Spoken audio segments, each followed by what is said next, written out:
তুমি কি কখনো ভেবে দেখেছো যে তোমার জীবনের প্রত্যেকটা সাফল্য, প্রত্যেকটা ব্যর্থতা, প্রত্যেকটা খুশি আর প্রত্যেকটা দুঃখ, এই সব কিছুই তোমার চিন্তা ভাবনার উপর নির্ভর করে? আমাদের চিন্তা ভাবনাই আমাদের ভবিষ্যৎ গড়ে তোলে। তুমি পৃথিবীর সবচেয়ে ধনী মানুষ হতে চাও বা নিজের জীবনে শান্তি খুঁজে পেতে চাও, তার শুরুটা একটাই জায়গা থেকে হয়, তোমার মাইন্ডসেট। ভেবে দেখো তো, কি এমন কারণ যার জন্য কোনো মানুষ প্রত্যেকটা কঠিন পরিস্থিতিতেও অপরচুনিটি খুঁজে পায়, আর অন্য কেউ সেই একই সমস্যা দেখে ঘাবড়ে যায়? কি কারণে কিছু মানুষ ব্যর্থতার ভয়ে থেমে যায় আর অন্যরা সেই ব্যর্থতা থেকেই শিখে আরও শক্তিশালী হয়ে ওঠে? পার্থক্যটা হলো তাদের চিন্তাভাবনায়, তাদের মাইন্ডসেটে। বন্ধুরা, এই অডিও বুকে আমরা কথা বলবো মাইন্ডসেটের সেই দুনিয়া নিয়ে যা তোমার জীবনকে সেই দিশা দিতে পারে যেটা তুমি সব সময় চেয়ে এসেছো। সেটা তোমার কেরিয়ার গোলস হোক, ফিনান্সিয়াল সাকসেস হোক, রিলেশনশিপস হোক বা পার্সোনাল গ্রোথ। একটা সঠিক মাইন্ডসেট তোমার জীবনের প্রত্যেকটা দিকে ম্যাজিক্যাল পরিবর্তন এনে দিতে পারে। ভাবো তো, আজ থেকে কয়েক বছর পর তুমি তোমার ড্রিম লাইফ কাটাচ্ছ। তোমার কাছে সেই সব কিছু আছে যা তুমি কোনোদিন স্বপ্ন দেখেছিলে। এবার ভাবো সেই মানুষটার চিন্তাভাবনা কেমন হবে যে এই জায়গায় পৌঁছেছে। সেই একই চিন্তাভাবনা, সেই একই মাইন্ডসেট এই অডিও বুকে তোমার সাথে শেয়ার করা হবে।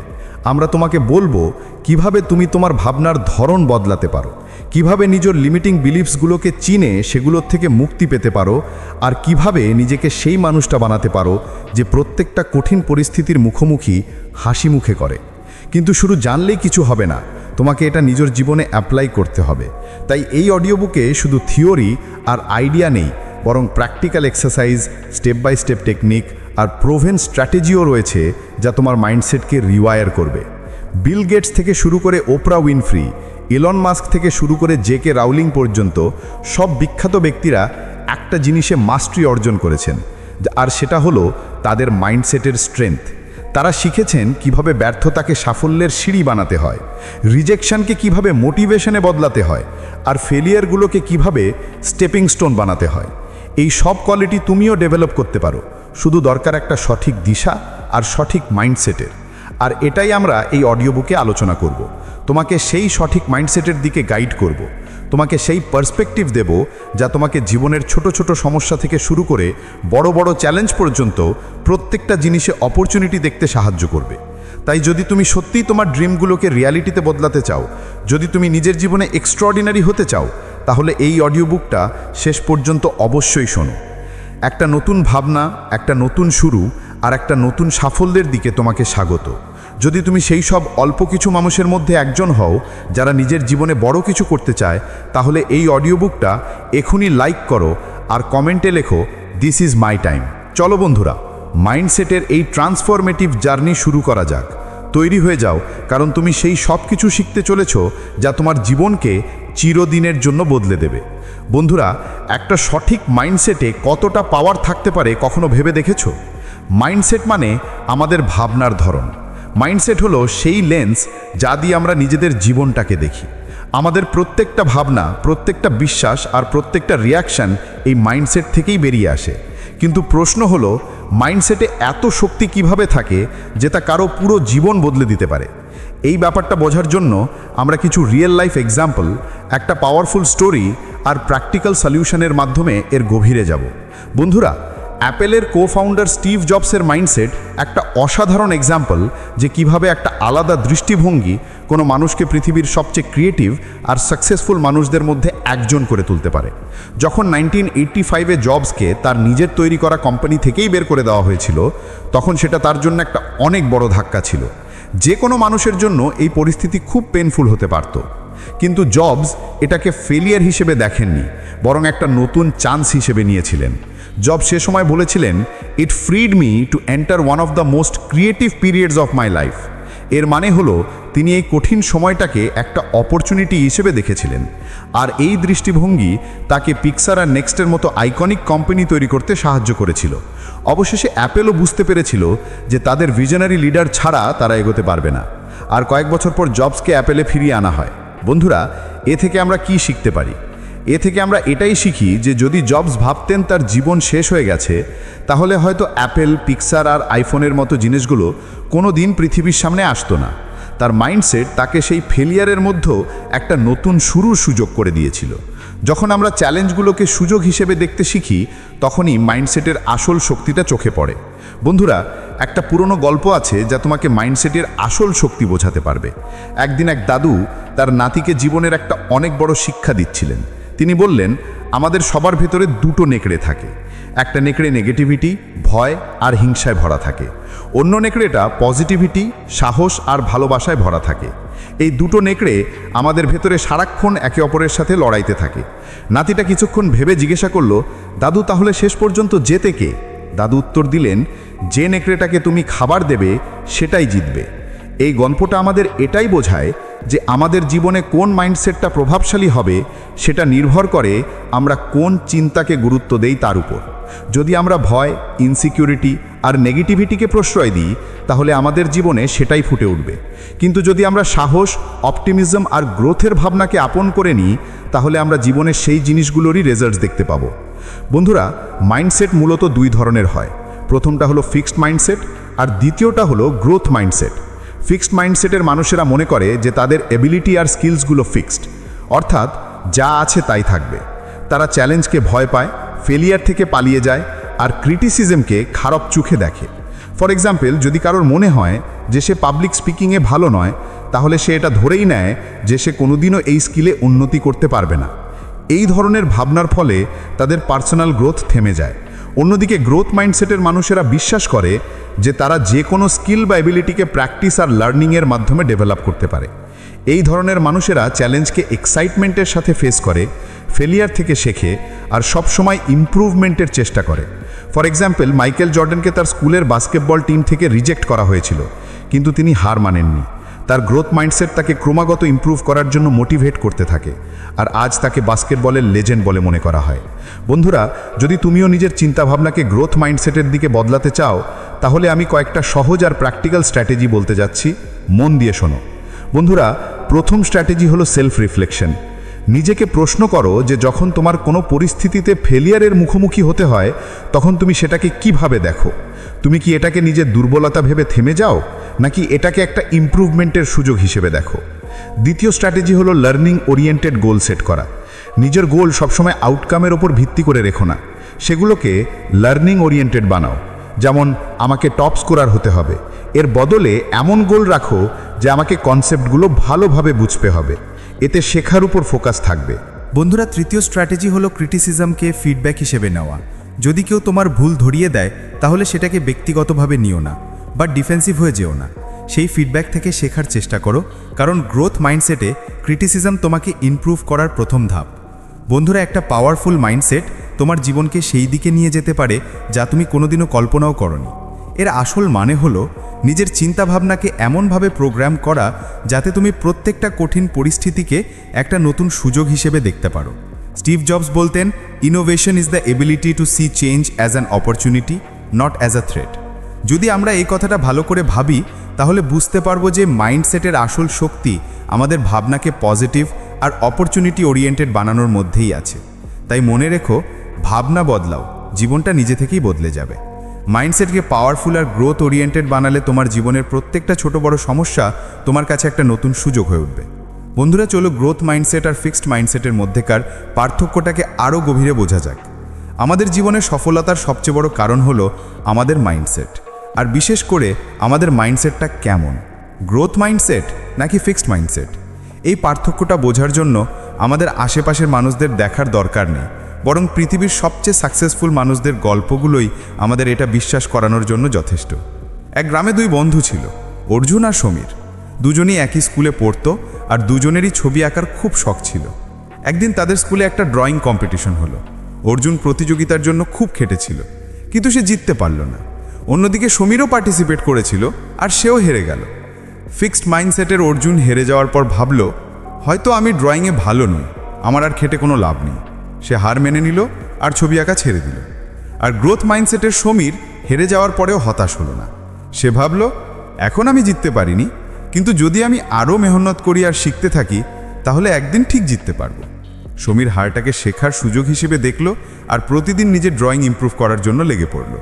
কয়েক বছর পরে সমীর অনেক কম্পিটিশন জিতল আর একজন সফল আর্টিস্ট হয়ে উঠল। অথচ অর্জুন কোনোদিনও তার ড্রিম পূরণ করতে পারল না। এটাই হলো ফিক্সড মাইন্ডসেট আর গ্রোথ মাইন্ডসেটের পার্থক্য। বন্ধুরা, কর্নেল স্যান্ডার্সের নাম শুনলেই কেএফসির সুস্বাদু ফ্রাইড চিকেনের কথা মনে পড়ে, কিন্তু তার সাফল্যের গল্প অনেক সংগ্রাম আর রিজেকশনে ভরা। কর্নেল স্যান্ডার্স তার ব্যবসা 65 বছর বয়সে শুরু করেছিলেন, যখন তার কাছে শুধু সোশ্যাল সিকিউরিটি চেক আর একটা ফ্রাইড চিকেনের রেসিপি ছিল। তিনি তার রেসিপি বিক্রি করার জন্য অনেক রেস্তোরাঁর দরজায় ধাক্কা দিয়েছিলেন, কিন্তু হাজারেরও বেশিবার তাকে রিজেক্ট করা হয়েছিল। যদি তার ফিক্সড মাইন্ডসেট থাকতো, তাহলে হয়তো তিনি ধরেই নিতেন যে তার রেসিপিতে কোনো বিশেষত্ব নেই আর হার মেনে নিতেন। কিন্তু তার মাইন্ডসেট ছিল গ্রোথ ওরিয়েন্টেড। তিনি প্রত্যেকটা রিজেকশনকে এক ধাপ এগিয়ে যাওয়ার সুযোগ হিসেবে দেখেছিলেন আর ক্রমাগত চেষ্টা চালিয়ে গিয়েছিলেন। অবশেষে একজন রেস্তোরাঁর মালিক তার রেসিপি অ্যাকসেপ্ট করেন, আর সেই রেসিপি কেএফসি হিসেবে সারা বিশ্বে ছেয়ে যায়। কর্নেল স্যান্ডার্সের গ্রোথ মাইন্ডসেট তাকে প্রত্যেকটা কঠিন পরিস্থিতি নতুন এনার্জির সাথে ফেস করার শক্তি জুগিয়েছিল। তার পারসিভিয়ারেন্স আর গ্রোথ ওরিয়েন্টেড ভাবনা তাকে রিটায়ারমেন্টের বয়সেও গ্লোবাল ফাস্টফুড ইন্ডাস্ট্রিতে একটা পরিচিতি এনে দিয়েছিল। বন্ধুরা, এবার চলো জানা যাক যে সর্বোপরি গ্রোথ মাইন্ডসেটকে কিভাবে ডেভেলপ করা যায়, যাতে আমরাও নিজেদের পোটেনশিয়ালকে পুরোপুরি আনলক করতে পারি। সবার আগে এটা জরুরি যে আমরা ফেলিয়ারকে একটা লার্নিং অপরচুনিটি হিসেবে দেখি। যখনই কোনো কিছুতে ফেল করবে, তখন এটাকে শেখার একটা চান্স বলে মনে করো। নিজেকে প্রশ্ন করো, আমি এই এক্সপিরিয়েন্স থেকে কি শিখলাম, আর সেই লেসেনটাকে এগিয়ে যেতে ব্যবহার করো। যেমন মাইকেল জর্ডান রিজেকশনকে একটা লেসেন হিসেবে নিয়েছিলেন আর নিজের খেলা আরও ভালো করার উপর ফোকাস করেছিলেন। এরপর আসে পজিটিভ সেলফ টকের কথা। প্রায়ই আমরা নিজেদের সম্পর্কে নেগেটিভ কথা ভাবি, যেমন এটা আমার দ্বারা হবে না, বা আমি এটাতে ভালো নই, এটা বদলাতে হবে। গ্রোথ মাইন্ডসেটের জন্য এটা জরুরি যে আমরা নিজেদের বলি, এখন পারছি না কিন্তু শিখতে পারবো।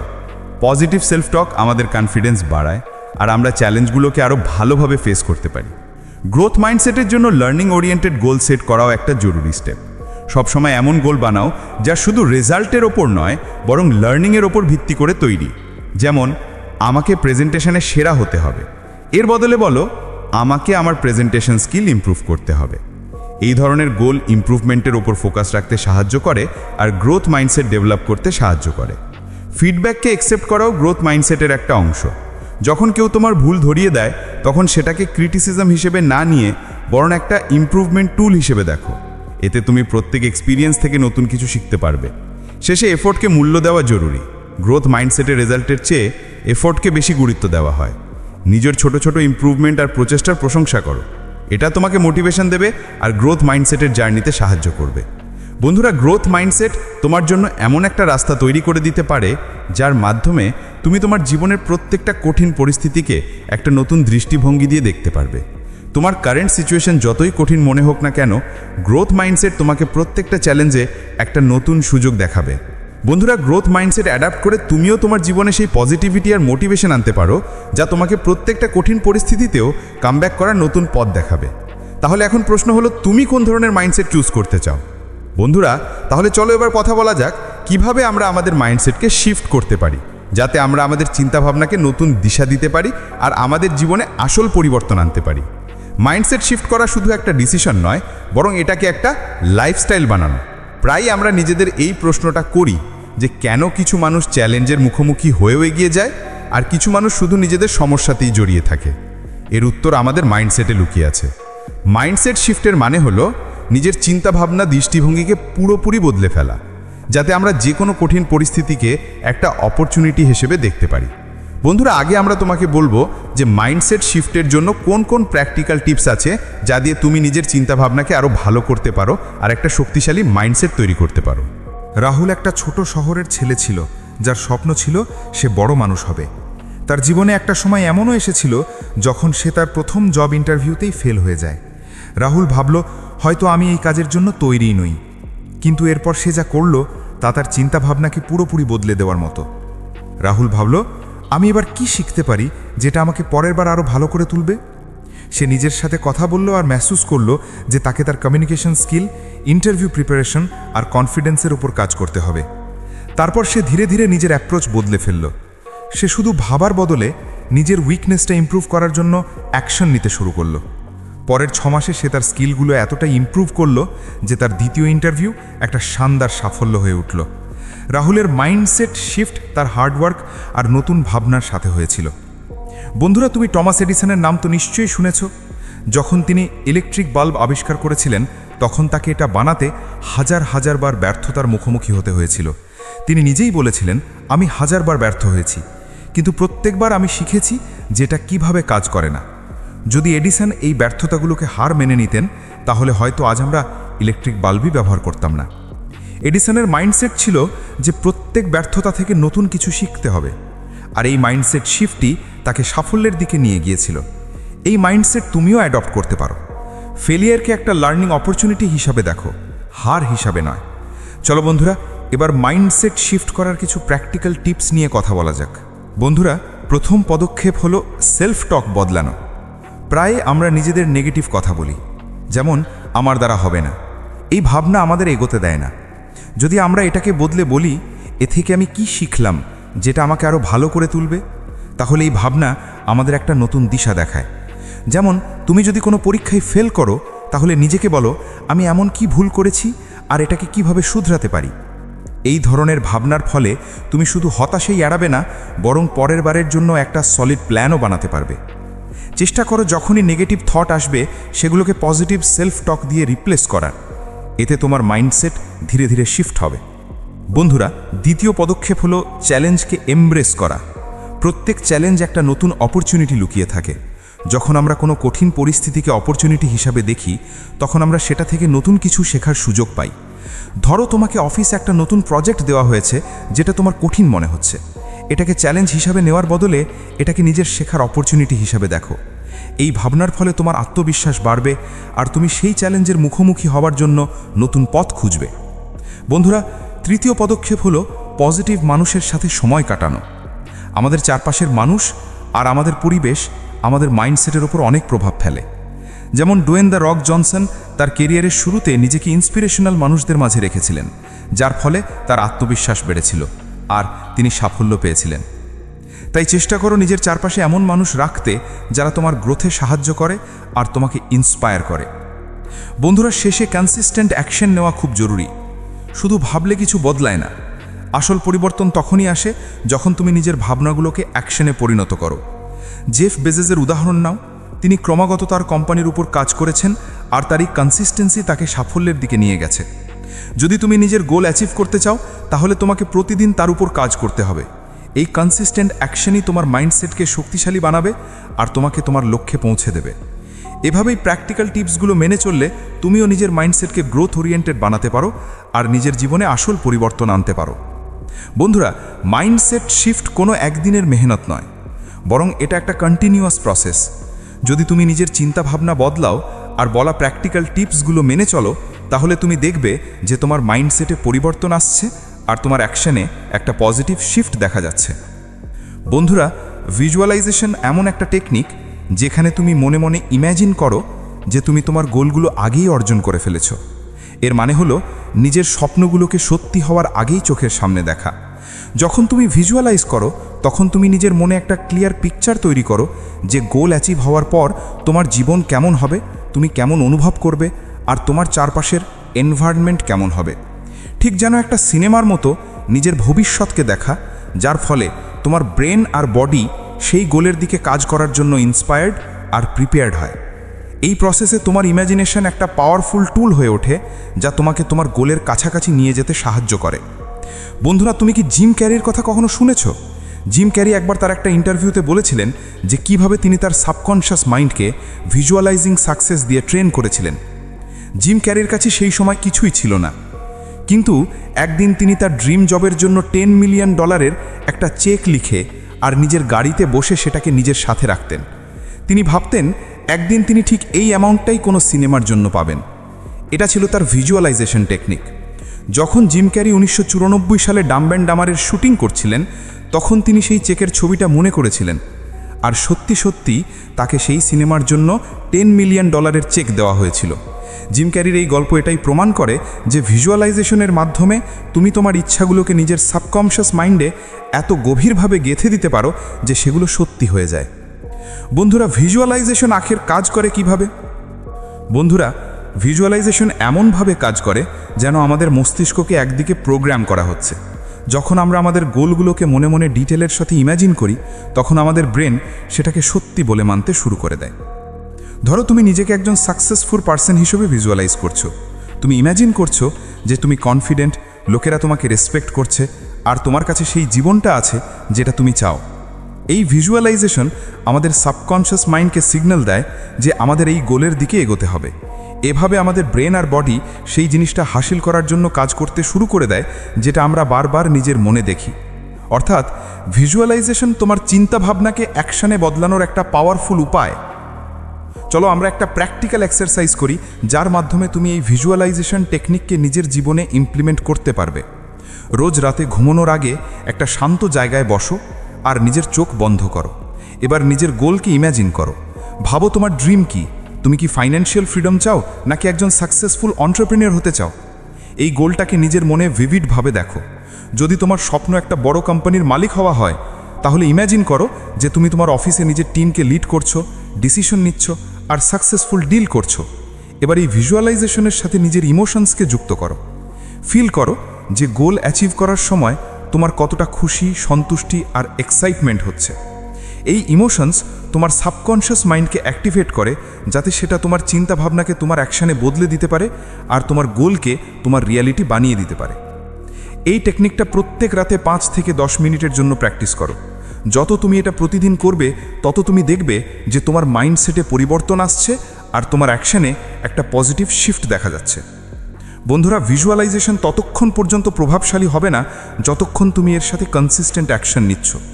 সফলতার কল্পনা করা শুধু শুরুটা। আসল সফলতা তখনই পাওয়া যায় যখন তুমি সেটা অ্যাচিভ করার জন্য হার্ডওয়ার্ক করো আর ফোকাসড অ্যাকশন নাও। প্রতিদিন নিজের ভিজুয়ালাইজড সাকসেসের সাথে অ্যাকশন নাও।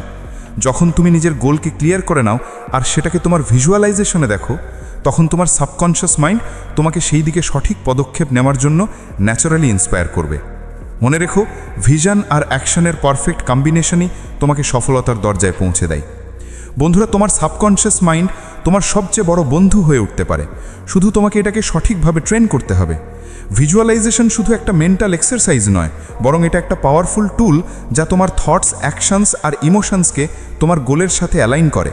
যখন তুমি নিজের স্বপ্নগুলোকে সত্যি বলে ধরে নিয়ে সেগুলোকে ভিজুয়ালাইজ করো, তখন তোমার সাবকনশিয়াস মাইন্ড সেই দিকে কাজ করতে শুরু করে দেয়। তাই বন্ধুরা, আজ থেকেই নিজের সফলতাটাকে ভিজুয়ালাইজ করা শুরু করো। যখন তুমি এটাকে তোমার চোখের সামনে দেখবে, তখন তোমার মাইন্ড আর অ্যাকশনস সেটাকে সত্যি করার জন্য নিজে থেকেই এগিয়ে আসবে। বন্ধুরা, যদি তুমি সত্যিই তোমার জীবনে বড় কিছু অর্জন করতে চাও, তাহলে কখনো হার মেনে নিও না। যখন তুমি তোমার জার্নিতে বারবার পড়ো, তখনই আসল শক্তির পরিচয় পাওয়া যায়। আমাদের জীবনে ব্যর্থতা আর বাধা আসতেই পারে, কিন্তু এগুলোর মোকাবিলা কিভাবে করবে আর কিভাবে নিজেকে তুলে আবার উঠে দাঁড়াবে, এটাই একটা পাওয়ারফুল মাইন্ডসেটের আসল পরীক্ষা। আমরা প্রত্যেক বড় অ্যাচিভারের গল্পে একটা জিনিস অবশ্যই দেখি, রেজিলিয়েন্স আর পারসিভিয়ারেন্স, অর্থাৎ সংঘাত করার ক্ষমতা আর অধ্যাবসায়। এই দুটো জিনিস যে কোনো ব্যর্থতাকে সফলতায় বদলে দেওয়ার শক্তি রাখে। যতই কঠিন পরিস্থিতি আসুক না কেন, হার না মানার অ্যাটিটিউডই আমাদের বাকিদের থেকে আলাদা করে তোলে। ভাবো তো, যদি টমাস এডিসন তার ইনভেনশনের জার্নিতে হার মেনে নিতেন, তাহলে কি আজ আমাদের কাছে ইলেকট্রিক বাল্ব থাকতো? এডিসন বাল্ব আবিষ্কার করার সময় 10,000 বার এক্সপেরিমেন্ট করেছিলেন। সেই এক্সপেরিমেন্টগুলোতে বারবার ফেলিয়ার এসেছিল, কিন্তু এডিসন প্রত্যেকবার নিজেকে তুলে আবার চেষ্টা করেছিলেন। যখন তাকে জিজ্ঞাসা করা হয়েছিল যে এতবার চেষ্টার পরেও তিনি হার মেনে নেননি কেন, তখন তার উত্তর ছিল, আমি হার মেনে নিই, I have just found 10,000 ways that won't work. এটাই ছিল এডিসনের রেজিলিয়েন্স। যদি তিনি প্রত্যেক ফেলিয়ারের পর ভাবতেন যে এটা সম্ভব নয়, তাহলে হয়তো আজ আমরা অন্ধকারেই থাকতাম। এডিসনের এই জার্নি এটাই বোঝায় যে রেজিলিয়েন্সের মানে এটা নয় যে তুমি পড়বে না, বরং এর মানে হলো তুমি প্রত্যেকবার পড়ে গিয়ে আবার উঠে দাঁড়াবে।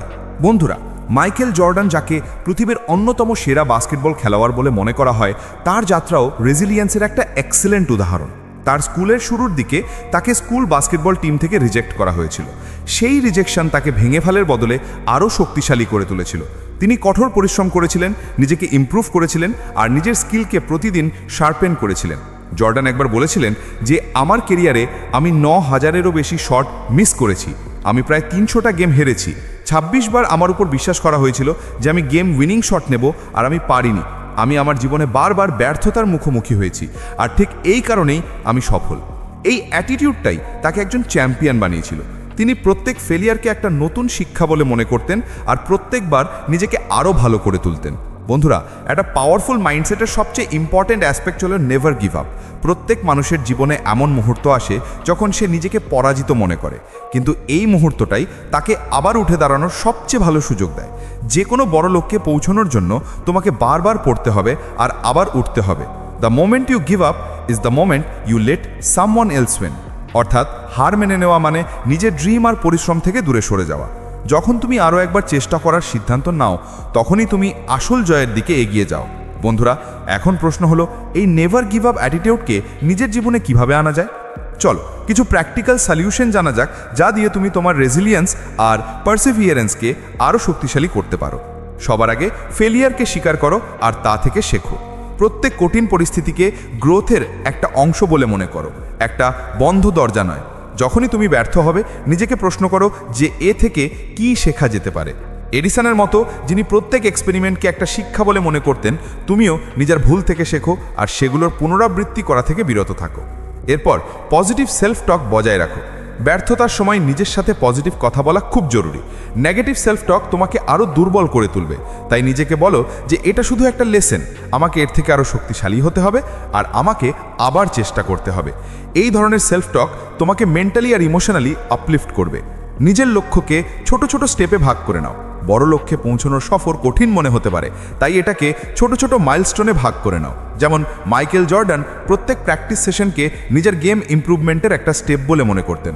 তেমনি ছোট ছোট পদক্ষেপের সাথে এগিয়ে চলো আর প্রত্যেক মাইলস্টোনকে সেলিব্রেট করো। ইন্সপিরেশনাল স্টোরি পড়ো আর নিজের চারপাশে একটা পজিটিভ পরিবেশ বানিয়ে রাখো। রেজিলিয়েন্স আর পারসিভিয়ারেন্স বাড়ানোর জন্য ইন্সপিরেশন খুব জরুরি। ইন্সপিরেশনাল স্টোরি পড়ো আর এমন মানুষের সাথে সময় কাটাও যারা তোমাকে এনকারেজ করে। যেমন জিম রোন বলেছিলেন যে তুমি সেই 5 জন মানুষের গড় হয়ে যাও যাদের সাথে তুমি সবচেয়ে বেশি সময় কাটাও। তাই পজিটিভ মানুষদের সাথে থাকো যারা তোমার কনফিডেন্স বাড়ায়। শেষে কনসিস্টেন্ট এফর্ট দাও আর ধৈর্য ধরো। পেশেন্স একটা কি ফ্যাক্টর। প্রতিদিন অল্প অল্প প্রগ্রেসই বড় পার্থক্য তৈরি করে। যদি তুমি কনসিস্টেন্ট থাকো, তাহলে ছোট ছোট সাফল্য আসবে যা তোমাকে আরও শক্তিশালী করে তুলবে। এই ছোট ছোট স্টেপগুলো মেনে তুমি নিজের নেভার গিভ আপ অ্যাটিটিউডকে জীবনের অংশ বানাতে পারো আর নিজের প্রত্যেক গোলের দিকে দৃঢ়ভাবে এগিয়ে যেতে পারো। বন্ধুরা, রেজিলিয়েন্স আর পারসিভিয়ারেন্স ছাড়া পাওয়ারফুল মাইন্ডসেট অসম্পূর্ণ। জীবনে সেটব্যাক আসবে, ফেলিয়ার আসবে, কিন্তু আসল জয় তাদেরই হয় যারা কখনো হার মানে না। যতবারই পড়ো না কেন, আরও একবার উঠে দাঁড়ানোর সাহস রাখো। টমাস এডিসন থেকে শুরু করে মাইকেল জর্ডান পর্যন্ত প্রত্যেক সফল মানুষের গল্পে একটা জিনিস কমন আছে, তাদের নেভার গিভ আপ মেন্টালিটি। যতক্ষণ না তুমি নিজে হার মানছ, ততক্ষণ পর্যন্ত কেউ তোমাকে হারাতে পারবে না। তাই নিজের গোল অ্যাচিভ করার জন্য সব সময় আরও একবার চেষ্টা করো, কারণ প্রত্যেকবার উঠে দাঁড়ানোর সাথে সাথে তুমি নিজের সাফল্যের আরও কাছে পৌঁছে যাও। বন্ধুরা, যখনই তোমার মনে হার মানার চিন্তা আসবে, তখন নিজেকে একটাই প্রশ্ন করো যে আমি কি আমার স্বপ্নগুলোকে এত সহজে ছেড়ে দেওয়ার জন্য তৈরি? তাহলে বন্ধুরা, এবার তুমি নিশ্চয়ই বুঝতে পারছো যে বড় কিছু করার জন্য সবচেয়ে জরুরি জিনিস হলো সঠিক মাইন্ডসেট। এই মাইন্ডসেটই আমাদের যে কোনো চ্যালেঞ্জকে জিততে সাহায্য করে আর আমাদের স্বপ্নগুলোকে সত্যি করার শক্তি দেয়। যেমনটা ভাববে তেমনটাই হবে। তাই নিজের চিন্তা ভাবনা বদলাও, নিজের বিলিভসকে স্ট্রং করো আর প্রত্যেক কঠিন পরিস্থিতিকে একটা অপরচুনিটি হিসেবে দেখতে শুরু করো। মনে রেখো, যদি তুমি নিজের চিন্তা ভাবনাকে পাওয়ার দিতে শিখে যাও, তাহলে পুরো পৃথিবী তোমার কদমে থাকবে। যদি তোমার এই অডিও বুকটা ভালো লেগে থাকে, তাহলে এটা নিজের বন্ধুদের সাথে শেয়ার করো আর আমাদের চ্যানেল সাবস্ক্রাইব করতে ভুলো না, যাতে তুমি আরও এমন পাওয়ারফুল আর ইন্সপায়ারিং অডিও বুক শুনতে পারো। নিচে কমেন্টে জানাও যে তোমার সবচেয়ে বড় গোল কী আর তুমি সেটা পাওয়ার জন্য কি কি স্টেপ নিচ্ছ। আমরা আবার দেখা করব আরও একটা অসাধারণ অডিও বুক আর নতুন শিক্ষার সাথে।